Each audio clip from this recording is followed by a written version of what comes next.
ಮಕ್ಕಳೇ, ನಾವೀಗ ನಾಗರಿಕರ ಕರ್ತವ್ಯ ಬಗ್ಗೆ ನಾವು ತಿಳಿಯೋಣ. ಏನಿದೆ ನೋಡೋಣ. ನಾಗರಿಕರ ಕರ್ತವ್ಯ ಅಂದರೆ ನಾವು ನಾಗರಿಕರಾಗಿ ನಾವು ಯಾವ ಊರಿನ ಬಗ್ಗೆ ನಮ್ಮ ಕರ್ತವ್ಯವೇನು, ನಾವು ನಾಗರಿಕರಾಗಿದ್ದೀವಿ, ಒಳ್ಳೆ ದೇಶದ ನಾಗರಿಕರು, ನಮ್ಮ ಕರ್ತವ್ಯಗಳೇನು, ಅದನ್ನು ನಾವು ಯಾವ ರೀತಿ ನಿಭಾಯಿಸಬೇಕು ಅನ್ನೋದ್ರ ಬಗ್ಗೆ ಇದೊಂದು ನೋಡ್ರಿ. ನಮ್ಗೆ ಗೊತ್ತೇ ಇರಲಿಲ್ಲ, ಭೂಮಿನೇ ಸುಂದರ ಅಂದ್ಕೊಂಡಿದ್ವಿ. ಭೂಮಿಗಿಂತಲೂ ಸುಂದರವಾಗಿರುವಂಥ ಗ್ರಹ ಶನಿ ಗ್ರಹ ಅಂತ ಅನ್ನೋದನ್ನು ಲೇಖಕರು ನಮಗೆ ತಿಳಿಸ್ಕೊಟ್ಟಿದ್ದಾರೆ. ಈ ಬುಕ್ಕಲ್ಲಿ ನಮ್ಮ ಅಷ್ಟು ಮಾಹಿತಿಗಳನ್ನು ನಾವೇನು ಮಾಡಿದ್ವಿ, ಕಲೆ ಹಾಕೊಂಡ್ವಿ, ಮಾಹಿತಿಗಳನ್ನ ತಗೊಂಡ್ವಿ, ಹೆಂಗಿರಬೇಕು, ಅದು ನೋಡೋಕೆ ಹೆಂಗಿರ್ಬೋದಪ್ಪ ಅಂತ ಹೇಳಿ.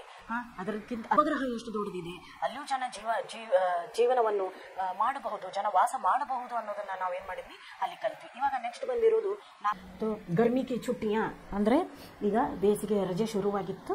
ಮೀನಾ ಮೇಡಮ್ ಏನು ಮಾಡಿದ್ರು, ಒಂದು ಚಿಕ್ಕಗೆ ಅವರು ಕಂಡುಕೊಳ್ತಾರೆ. ಟ್ಯಾಲೆಂಟ್ ಬಗ್ಗೆ ಕಂಡುಕೊಂಡ ನಂತರ ಹೋದ ತಕ್ಷಣನೇ ನಿಮ್ಗೆ ಏನು ಮಾಡ್ಬೋದು, ಅವರು ಅಲ್ಲಿ ತಿಂಡಿ ಕೊಡ್ಬೋದು, ಇಲ್ಲ ನೀವೇ ಅಲ್ಲಿ ಡಬ್ಬಿ ತೊಗೊಂಡು ಹೋಗೋದು ಇರುತ್ತೆ. ಬೇಸಿಗೆ